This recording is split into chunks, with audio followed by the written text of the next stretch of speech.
হযরত জাবের রাদিয়াল্লাহু তাআলা আনহু থেকে বর্ণিত, তিনি বলেন, নবী আকরাম সাল্লাল্লাহু আলাইহি ওয়াসাল্লাম বলেছেন, হে আমার উম্মতের নরনারীরা, হে আমার উম্মতের বান্দাবান্দীরা, তোমরা একথা স্মরণ রাখো, তোমরা গান বাদ্য থেকে অনেক দূরে থাকো। কেননা গান বাদ্য এটা এমন একটা জিনিস যে গান বাদ্যের কারণে তোমাদের অন্তরের মধ্যে নেফাকত এসে যাবে, তোমাদের অন্তরের মধ্যে আল্লাহর ভয়ভীতি তোমাদের অন্তর থেকে দূরে সরে যাবে, কোরআনের কথা তোমাদের অন্তর থেকে দূরে সরে যাবে, তোমাদের অন্তরের মধ্যে নেফাকত, নেফাকি মুনাফিকি কাজটা বপন করবে, স্থাপন করবে, সৃষ্টি করবে। কামা ইউমবিতুল মাউজ যারআ, যেরকম ক্ষেত খামারের মধ্যে পানি দিলে ক্ষেত খামার ভালোভাবে ফসল দিয়ে ভালোভাবে হয়ে থাকে, উৎপাদন হয়, সেরকম তোমাদের মধ্যে, তোমাদের অন্তরের মধ্যে নেফাকত সৃষ্টি করবে, মুনাফিকি সৃষ্টি করবে, তোমাদের অন্তরকে ধ্বংস করে ফেলবে, নষ্ট করে ফেলবে এই গান বাদ্য। এবার বুঝেন, আমরা মুসলমান হয়ে আমাদের স্থান কোথায়? আমরা আমাদের মনকে কোথায়, আমাদের মনের মধ্যে কি জিনিস আমরা জায়গা দিয়েছি? এখন তো অ্যান্ড্রয়েড সেট, টাচ মোবাইল, এটার মধ্যে তো এখন ভালো আছে, খারাপও আছে, কিন্তু খারাপের সংখ্যা অনেক বেশি। বিশেষ করে মহিলারা যখন স্বামী বিদেশের বাড়িতে থাকে,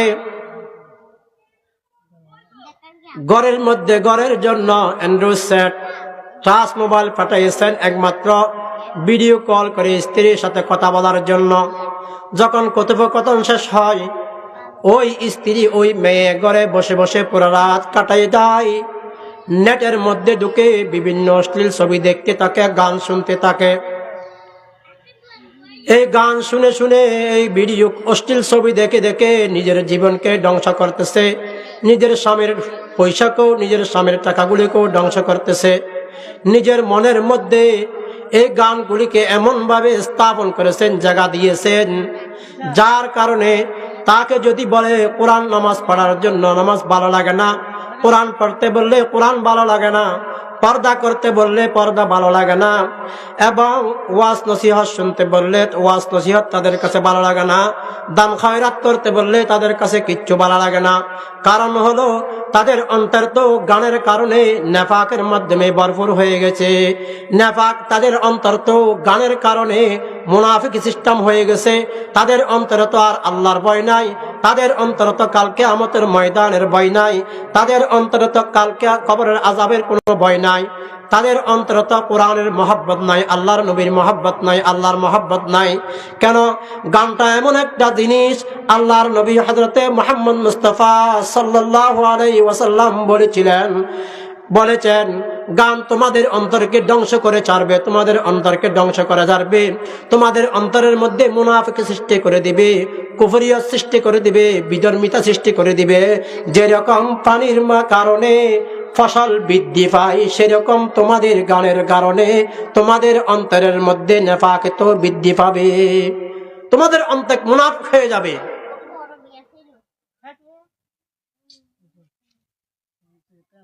হে আমার পর্দার আড়ালে মা বোনেরা, তোমরা অ্যান্ড্রয়েড সেট ব্যবহার করো, ভালো কথা। তোমরা কোরআন তেলাওয়াত শোনো, ভালো একটা ওয়াজ শ্রবণ করো, যাতে আমল করতে পারো, দিক নির্দেশ মতে চলতে পারো। কিন্তু দয়া করে তোমরা গান শুনিও না, অশ্লীল ছবি দেখিও না। বিশেষ করে যুবক ভাইয়েরা, তোমরাও তো তোমাদের মূল্যবান সম্পদকে, হায়াতকে ধ্বংস করে দিচ্ছ। কেন করব আমরা? আল্লাহ পাক সুবহানাহু ওয়া তাআলা আমাদেরকে দুনিয়ার মধ্যে সৃষ্টি করেছেন পরীক্ষা নেওয়ার জন্য। এই দুনিয়ার হায়াতটা হলো আমাদের পরীক্ষার স্থান। 60 অথবা 70 বছরের জিন্দেগি, এই জিন্দেগি হলো আমাদের জন্য পরীক্ষার স্থান। এটাকে এখানে আমরা পরীক্ষা দিতেছি, আমাদের থেকে পরীক্ষা নিতেছে।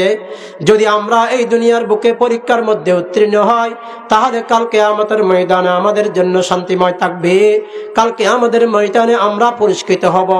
আর যদি এই 63 বছর জিন্দেগির মধ্যে আমরা যদি পরীক্ষায় উত্তীর্ণ না হয়, তাহলে আমাদের জন্য কাল কিয়ামতের ময়দানে খুব ভয়াবহ অবস্থা হবে।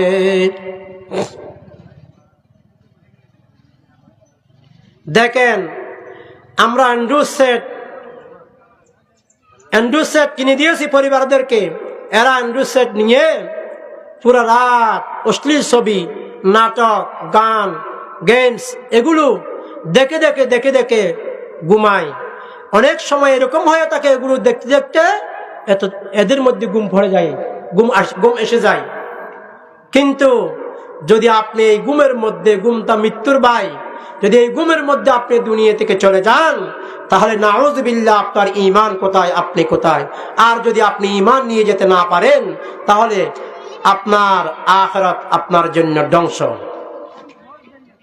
সেজন্য দয়া করে কেউ অ্যান্ড্রয়েড সেটের মধ্যে বসে বসে গান বাদ্য শুনবেন না। ওয়ামিনান নাসি মাইয়াশতারি লাহওয়াল হাদিস, এক শ্রেণীর মানুষ আছে যারা গান বাদ্যের যন্ত্র কিনে লিয়ুদিল্লা সাবিলিল্লাহ, আল্লাহর রাস্তা থেকে, আল্লাহর প্রেম থেকে, আল্লাহর দিকে যাওয়ার পথকে বন্ধ করে যাওয়ার জন্য, পথভ্রষ্ট করে দেওয়ার জন্য, গোমরা করে দেওয়ার জন্য। বিগাইরি ইলম, তাদের কাছে কোনো এলম নাই, কোরআনের কোনো এলম নাই। যদি তাদের কাছে কোরআনের বিন্দু পরিমাণে এলম থাকতো, তাহলে তারা এই কাজ করতো না। আমার অনেক মুসলমান ভাই বন্ধুরা, মেয়ে পুরুষরা আছে, তারা সব সময় ঘরের জন্য গান বাদ্যর জিনিস কিনে, গান বাদ্যর যন্ত্র কিনে, টিভি কিনে, মোবাইল কিনে, গান বাদ্যের হারমোনি কিনে, সারিন্দা কিনে, ছেলেদেরকে দু একটা বাঁশি কিনে দে। এই কাজ কখনো করবেন না, কখনো করবেন না। এগুলো করলে আপনিও শেষ, আপনার পরিবারকেও আপনি শেষ করবেন। দয়া করে এগুলো করবেন না।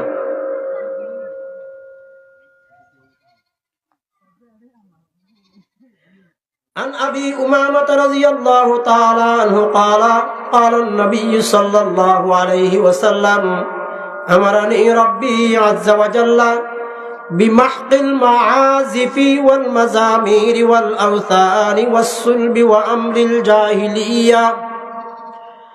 হযরত নবী আকরাম সাল্লাল্লাহু আলাইহি ওয়াসাল্লামের জলিল কদর সাহাবী আবি উমামা রাদিয়াল্লাহু তাআলা আনহু থেকে বর্ণিত, তিনি বলেন, নবী আকরাম সাল্লাল্লাহু আলাইহি ওয়াসাল্লাম বলেছিলেন, নবী আকরাম বলেন, আমার প্রভু আমাকে আদেশ করেছেন, সমস্ত দোল তাবলা, সমস্ত বাদ্য যন্ত্রর জিনিস এবং খ্রিস্টানদের সুলি এবং অন্ধকার বর্বর জাহিলিয়তের যুগের সমস্ত কুসংস্কার ধ্বংস করে দেওয়ার জন্য। আল্লাহর নবী আসছে একমাত্র এগুলোকে দূর করার জন্য, এগুলোকে দূর করে মুমিনদের অন্তরে কোরআনের জায়গা দেওয়ার জন্য, ঈমানের জায়গা দেওয়ার জন্য, যাতে কোরআনের জায়গা পেয়ে মুমিনরা আমল করে জান্নাত কামাই করতে পারে।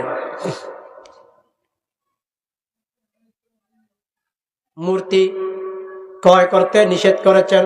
সেই সময় মূর্তির প্রথা ছিল, বেশি বেশি করে মূর্তি কিন্তু এখন আমাদের মুসলমান ভাই বোনেরাও এখন মূর্তি কিনি। কিভাবে মূর্তি দেখেন না, যখন ছেলে কান্না করে, ছেলেকে খেলা দেওয়ার জন্য একটা বাঘ, একটা ভাল্লুক, একটা বানর, একটা মানুষের পুতুল আমরা ঘরের মধ্যে ওই ফোম দিয়ে বানাই, তুলা দিয়ে বানাই, বিভিন্ন জিনিস দিয়ে বানাই, এগুলো ক্রয় করে দিই, যাতে ছেলে এগুলি নিয়ে খেলা করে, কান্না না করে। এবং সুকেসের মধ্যে বিভিন্ন জীবজন্তুর ফটো, জীবজন্তুর মূর্তি বানিয়ে বানিয়ে রাখি, যাতে সুন্দর লাগে। কিন্তু আল্লাহর নবী হযরতে মুহাম্মদ মুস্তাফা সাল্লাল্লাহু আলাইহি ওয়াসাল্লাম বলছেন, আমাকে আমার প্রভু নির্দেশ দিয়েছেন যাতে আমরা এই মূর্তিগুলোকে ধ্বংস করে দিই এবং এই অজ্ঞতার, বর্বরতার, জাহিলিয়াতের যুগের সমস্ত কুসংস্কারকে ধ্বংস করে দিই এবং বাদ্যযন্ত্রকে আমি যেন ধ্বংস করে দিই। এই হুকুম আল্লাহর নবীকে আল্লাহ প্রদান করেছেন। এই কথা বলতেছেন আল্লাহর নবী হযরতে মুহাম্মদ মুস্তাফা সাল্লাল্লাহু আলাইহি ওয়াসাল্লাম। সেজন্য মাসালা আছে, যে ঘরের মধ্যে মাসালা আছে, বাদ্যযন্ত্র জিনিস ক্রয় করা, বিক্রয় করা, মূর্তি বানা, মূর্তি কিনা, সবগুলো হারাম। ছবি রাখা সবগুলো হারাম, না জায়েজ, এগুলো রাখা জায়েজ নাই। হাদিসের মধ্যে আল্লাহর নবী হযরতে মুহাম্মদ মুস্তাফা সাল্লাল্লাহু আলাইহি ওয়াসাল্লাম বলেছিলেন, যে ঘরের মধ্যে কুকুরের ছবি থাকবে, কুকুর থাকবে এবং বিভিন্ন জীবজন্তুর ছবি থাকবে, ওই ঘরের মধ্যে রহমতের ফেরেশতা প্রবেশ করবে না। এবার আমরা ছেলেদেরকে যদি খেলা দিই, এই ছেলের কাছে রহমতের ফেরেশতা আসবে? কখনো আসবে না। দয়া করে কেউ এরকম জিনিস ক্রয় করবেন না।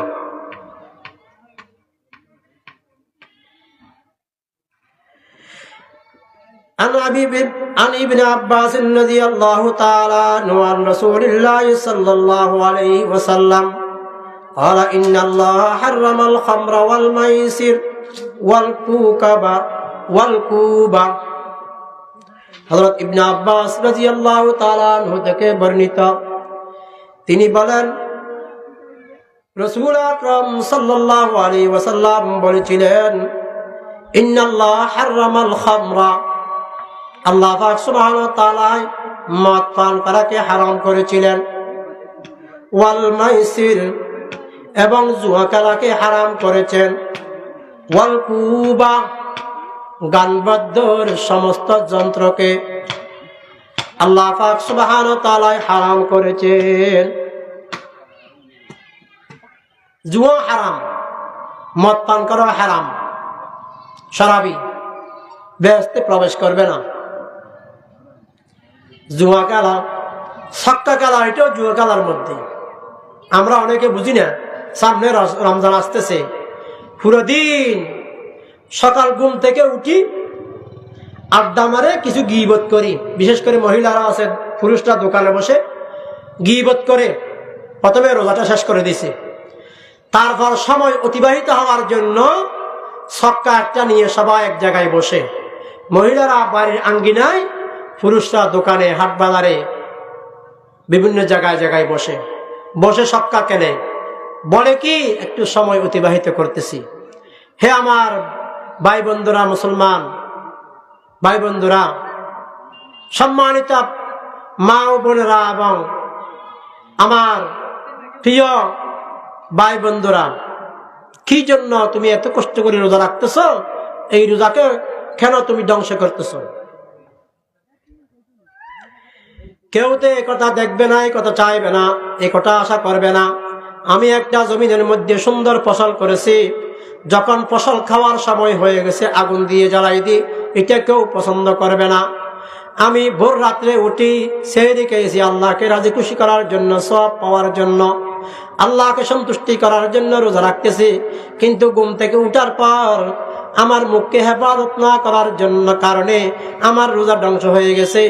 আমি নামাজ পড়তেছি না, বসে বসে ছক্কা খেলতেছি। আমি নামাজ পড়তেছি না, বসে বসে গল্প করতেছি, গীবত করতেছি। আমি নামাজ পড়তেছি না, বসে বসে আরেকজনের ইতিহাস করতেছি, চগলখড়ি করতেছি, বদনামি করতেছি। মেয়েরা বসে বসে স্বামীর বদনামি, জালের বদনামি, নরনের বদনামি, এইভাবে একে অপরের বদনামি করতেছে। কিন্তু এইগুলো করার কারণে আমার রোজা ধ্বংস, আমার আমল বরবাদ, আমার পবিত্র এই আমল নষ্ট হয়ে আল্লাহ পাক সুবহানাহু ওয়া তাআলা আমার আমলনামার মধ্যে তার পরিবর্তে আরো গুনাহ লিপিবদ্ধ করে দিবে। কিন্তু আল্লাহ পাক সুবহানাহু ওয়া তাআলা এই মুবারক রমজান মাসকে আমাদেরকে দান করেছেন একমাত্র বান্দা পবিত্র হওয়ার জন্য। কি পবিত্র? বান্দায় তো 11 মাস অনেক অপরাধ করে ফেলছেন, অনেক অপরাধ করে ফেলছেন। এই অপরাধ থেকে ক্ষমা পাওয়ার জন্য, ক্ষমা লাভ করার জন্য, আল্লাহর সন্তুষ্টি অর্জন করার জন্য আল্লাহ পাক সুবহানাহু ওয়া তাআলা বান্দাদেরকে একটা মাস দিয়েছেন, সেটি হলো রমজান মাস। এই রমজান মাসের মধ্যে যখন বান্দারা আল্লাহর কাছে কান্নাকাটি করতে থাকে, যখন বেশি বেশি করে কান্নাকাটি করতে থাকে, তখন আল্লাহ বান্দাদেরকে ক্ষমা করে দে, ক্ষমা করে দে, মাফ করে দে, মাফ করে দে। সেজন্য নবী আকরাম সাল্লাল্লাহু আলাইহি ওয়াসাল্লাম হাদিসের মধ্যে বলেছেন, আউয়ালুহু রাহমাতুন ওয়া আওসাতুহু মাগফিরাতুন ওয়া আখিরুহু ইতকুম মিনান নার। এবার যদি আমরা গালিগালাজ করি, গীবত করি, নাফরমানি কাজ করি, তাহলে আমাদের উপর আল্লাহ রহমত বর্ষিত করবে নাকি গজব বর্ষিত করবে? আল্লাহ আমাদেরকে মাফ করবে নাকি আমাদেরকে দুজকের মধ্যে নিক্ষেপ করার জন্য প্রস্তুতি নেবে? আমাদেরকে আল্লাহ নাকি দুজক থেকে রেহাই দিবে নাকি দুজকে দরজা আমাদের জন্য খুলে দিবে?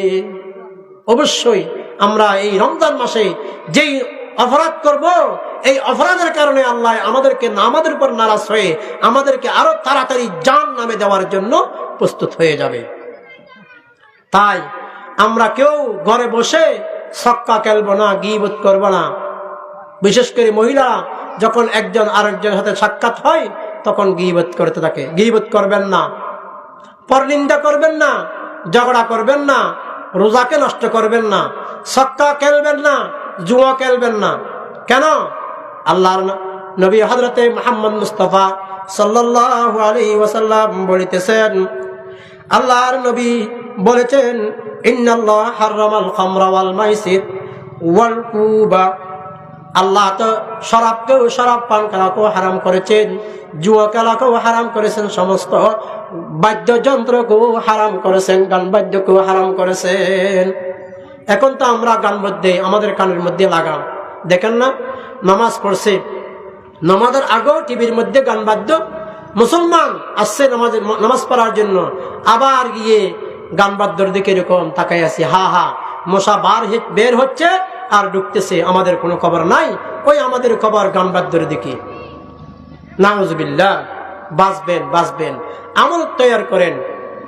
দুনিয়ার বুকে কিছু আমল তৈয়ার করলে কাল কিয়ামতের ময়দানে আমার আপনার নাজাতের উসিলা হবে, না হয় কোনো উপায় নাই।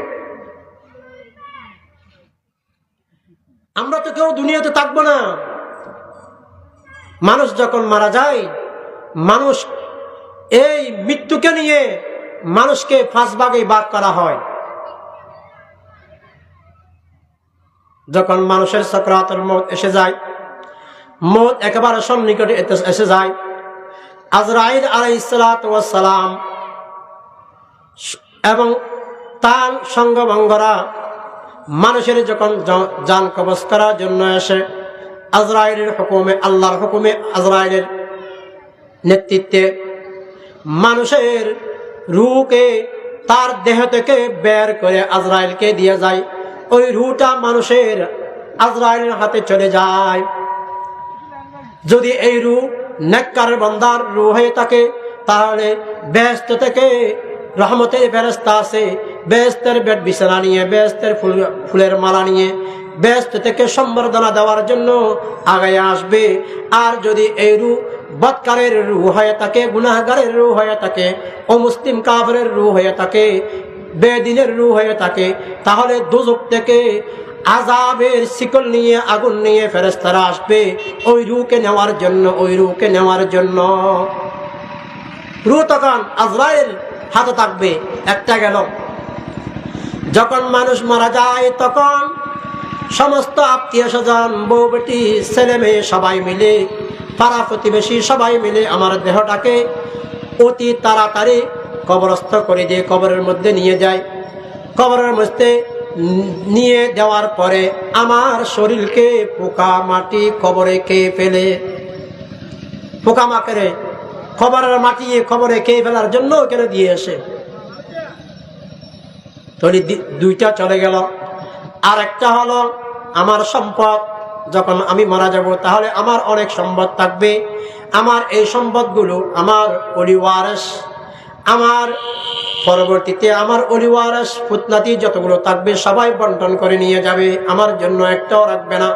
3, চতুর্থ আমার হাড্ডিগুলো কিছুদিন পরে কবরে খেয়ে ফেলবে। 5ম থাকবে শুধু আমল, আমল, আমল। একটা জিনিস থাকবে, সেটা হলো আমল। এই 60 এবং 70 বছর জিন্দেগির মধ্যে যদি আমি ভালো আমল করতে পারি, তাহলে আমার জন্য আমার সঙ্গী হবে কবরের মধ্যে ওই আমলটা। যদি আমি সঙ্গে করে ওই আমলটা নিতে পারি, তাহলে আমার জন্য কবরে আমাকে দিয়ে আসার পরে মুনকার নাকির ফেরেশতা এসে আমাদের কাছে যেই প্রশ্ন করবে, ওই প্রশ্ন